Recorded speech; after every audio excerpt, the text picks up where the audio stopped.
Hello, I'm Maria Titizian, and this is the Week in Review. Every week, we bring you the stories shaping Armenia and the region, from politics and policy to social issues and conflict. We break down the news and what it means for you. This week in the news, a major rift erupts inside the Armenian Apostolic Church. Wildfires across several regions have been contained, and Armenian civil society representatives visit Baku for a second round of dialogue with Azerbaijani counterparts. These stories and more in our weekly roundup of the news.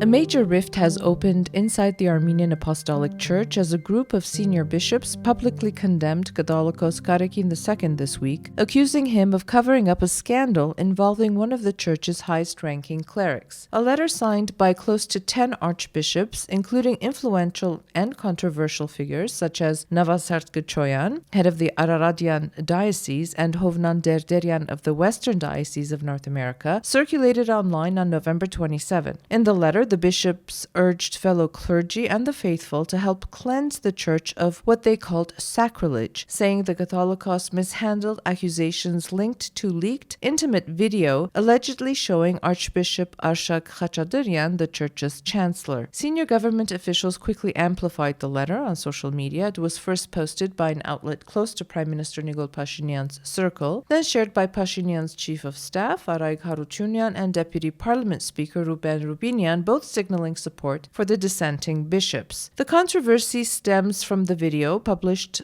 back on October 25, which appeared to validate accusations Pashinyan has repeatedly leveled against the church about vows of celibacy. The Catholicos created a commission to investigate the footage, but the commission was later dissolved, a decision that triggered the bishops' public revolt. Pashinyan met with 8 of the senior bishops who signed the letter on Thursday evening, thanking them for what he described as their principled position. The Mother See has not issued an official response, but Asorik Garabedian, a high-ranking church official, condemned the group of bishops in a social media post, calling them oath-breaking and treacherous. This confrontation comes just days after the church itself publicly warned of divisions, convening an assembly of bishops that condemned priests who had recently omitted the Catholicos' name during liturgy, calling the act reprehensible and a potential cause of schism. And now, at the time of this podcast recording, a session of the Supreme Spiritual Council, the highest decision-making body of the church, is currently taking place in Echmiadzin. And last Sunday, Prime Minister Nikol Pashinyan attended Mass in the village of Ararat with several senior officials and political ally Aram Sarkisyan, head of the Republic Party, who hails from that village. For the last several weeks, Pashinyan has been attending Mass at different churches in Yerevan and the regions. This week, large-scale wildfires raged in several regions of Armenia, mostly concentrated in the northern province or region of Davush. On Thursday evening, Armenia's rescue service declared large-scale wildfires fully contained following an intense week of firefighting operations that swept through forests and grassland areas in Kegharkunik, Lori, Shirak, Godayk, Arakadzodun, and Sunik regions between November 21 and 27. Across the affected regions, more than 2,700 personnel from the rescue service, the Ministry of Environment's Eco Patrol Service, police units, local and state authorities, community volunteers, 65 primary and approximately 260 support vehicles, as well as Ministry of Defense helicopters, which conducted 109 sorties for aerial reconnaissance and water drops, were mobilized in a coordinated response. Authorities pointed to unusually dry and windy late autumn weather as fueling multiple blazes. The investigative committee said it will open criminal cases only if it receives a formal report of suspected arson or negligence. None has been filed so far. In a tragic development, the Ministry of Internal Affairs confirmed that a fatal accident occurred on November 26 while firefighters were responding to the ongoing wildfires in Davush. A service vehicle from Vanatsor was involved in a serious crash, resulting in the death of Sergeant Daron Simonian, while 4 other rescuers or first responders were injured in the same incident and are receiving medical treatment. Yerevan is once again grappling with alarming levels of air pollution after atmospheric dust in the city's central district exceeded safe limits by up to 4 times over the past week. According to the Hydrometeorology and Monitoring Center, dust concentrations in downtown Yerevan were above permissible levels every day between November 17 and 25. The surge is linked to stagnant weather patterns across the Ararat Valley. With turbulent air movements coming to a halt, pollutants have remained trapped over the capital instead of dispersing. Mayor Dikran Avinian acknowledged the problem, noting that the pollution spike is part of a broader seasonal pattern affecting the valley. He said the situation is driven largely by geography and stagnant air circulation, dry and dusty air masses, and Yerevan's basin-like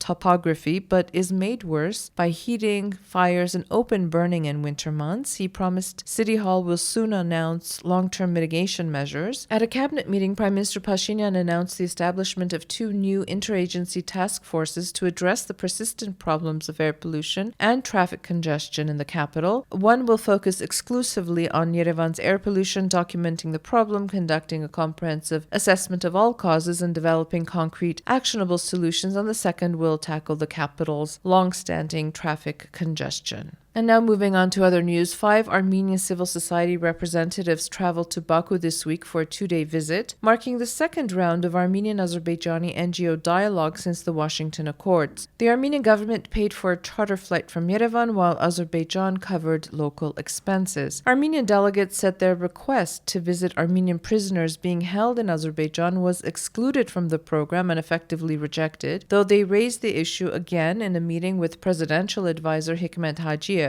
According to delegation member Arek Kochinyan, Hajiev asked them to relay several messages to Armenian society, including that the war is over for Azerbaijan, that Azerbaijan wants long-term peace and has no territorial claims against Armenia. Azerbaijani participants told Azerbaijani press agency APA News that both sides agreed to call the initiative the Bridge of Peace. Discussions reportedly focused on media cooperation, joint fact-checking, neutral terminology, unblocking transport links, including rail through the Azerbaijani exclave of Nakhichevan, border delimitation in uncontested areas, and civil society's role in supporting a future peace treaty. The visit followed an earlier Azerbaijani trip to Yerevan back in October. And Parliament Speaker Alen Simonyan said the government is continuing efforts to secure the release of Armenians still held in Azerbaijan. He noted the number of confirmed detainees has dropped from nearly 200 after the 2020 war to 23 today, including 8 former Artsakh leaders. Simonyan also reiterated his willingness to visit Azerbaijan when the time is right. Prime Minister Nikol Pashinyan says the government is weighing 2 options for the future of the Electric Networks of Armenia, ENA, after regulators revoked the company's operating license last week. Speaking during a televised meeting with ENA's interim manager, Romanos Bedrosyan, Pashinyan said the preferred scenario is full nationalization of the power distribution infrastructure, followed by contracting a professional private operator to manage the system under a concession agreement and strict state oversight. This means the infrastructure becomes state property and is managed by a professional company, of course under the control of the government, Pashinyan said. If nationalization proves too costly, the Prime Minister said the government would turn to a second option, selecting a new private investor through an open tender. In either case, he emphasized that any transfer of ownership, whether to the state or a new operator, would require significant compensation to ENA's current owner, Dashir Capital, the holding company of jailed Russian-Armenian billionaire Samvel Garabedian. Armenia is preparing to shorten its compulsory military service. The Parliamentary Defense Committee has unanimously approved a government bill reducing mandatory service from 24 months to 18. Defense Minister Surem Babikian said the change will apply only to new conscripts starting in the winter 2026 draft and will not affect those already serving. He stressed that the timeline was set after the General Staff confirmed it would not weaken border security or overburden current personnel. Meanwhile, the head of Parliament's inquiry into the 2020 Nagorno-Karabakh war says parts of the Commission's long classified final report will eventually be released. Antrani Kocharyan said non-sensitive sections will be declassified over time and journalists will be given access to help explain the findings to the public. Republic. The commission completed its work last year, but the opposition boycotted it, accusing the government of using the process to whitewash military and political failures. In other defense news, Parliament's European Integration Committee has endorsed an agreement allowing Armenia to take part in EU crisis management missions. Deputy Foreign Minister Manatsagan Safarian said the deal, signed in June, will deepen cooperation with the EU in security and defense. It opens the door for Armenia to join any of the EU's 20 ongoing civilian and military missions, including the EUMA monitoring mission already deployed in Armenia. This week, Armenia's Central Electoral Commission officially confirmed the final results of the Vagar-Shabad municipal elections held on November 16. The ruling Civil Contract Party emerged as a clear winner, securing a majority of the seats. In the new 33-seat council, it will hold 19 seats, while two opposition parties and blocs will have 14 seats. The Victory Alliance, that includes the ARF, will have 12 seats, while Mother Armenia, 2.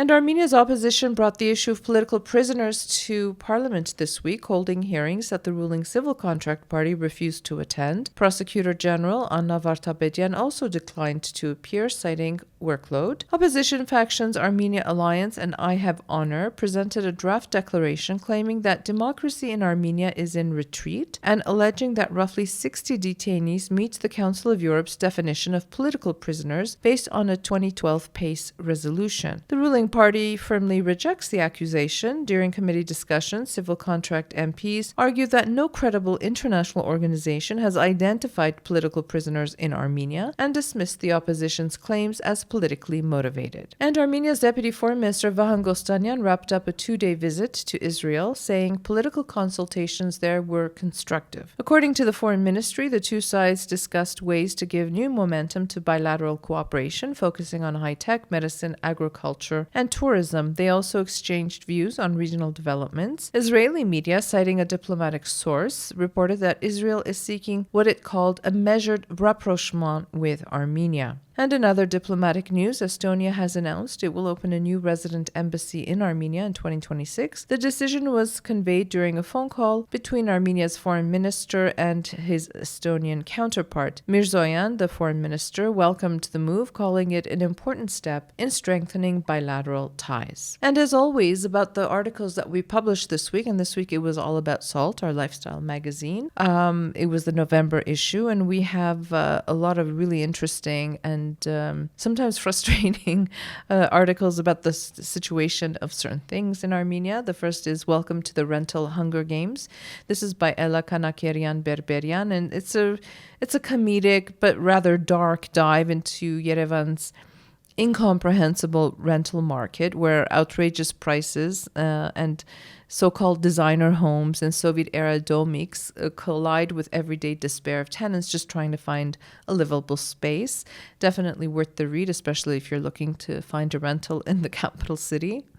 And the next one by Maria Gunko is one of our columnists, and she occasionally also contributes to our lifestyle magazine, and her piece is called Gond in Autumn Rain, and it's a walk through this, one of Yerevan's oldest neighborhoods during an autumn drizzle, and for her it becomes a sensory meditation of the neighborhood with all of its histories and reality and the fragile beauty. It's a very lovely piece, and it explores how rain can transform mood, revealing both charm and unresolved uncertainties. The next one, first-time contributor, Elitsa Barkhudarian, and it's called When Eating is a Gamble, the story of celiacs in Armenia. This is a piece that she was very passionate about writing because she has people in her life who have celiac disease, and she understood intimately how difficult it is to find, food sometimes in the city. So this low awareness, limited gluten-free options make life with celiac disease a daily struggle. And she reveals how every meal can feel like a gamble and how a small community is fighting for understanding their well-being and change. And speaking of health, another first-time contributor that I'm really happy has joined us, Dr. Mariam Manukyan. It's called Health in the Age of Dr. Google, and it's she's been a practicing physician for decades, and so she gives some really cool advice. And she writes, in a world overflowing with online health advice, she tries to help readers separate the noise from knowledge. And, it's a blend of medical insight with personal experience. And really, for her, it's all about preventive medicine, how to have a healthy lifestyle to prevent disease and support long, healthy living. And a piece that we published today by Datevik Avedisyan, who I'm glad is back on our pages. It's called Studio Shu and the Pursuit of Vivid Minimalism in Public Spaces. It's about designer Shushan Khachadarian and her studio Shu. And it's an architecture studio, and it's reshaping public and retail design from Milan to Yerevan. She uses bold colors, local craftsmanship, and a philosophy that she calls vivid minimalism. So it's forging a new design language, and Datevik filed this report from Milan, so do check it out. And that's the kind of week we've had here in Armenia and the articles that we've published. So have a safe and peaceful weekend, and we'll be back again next week.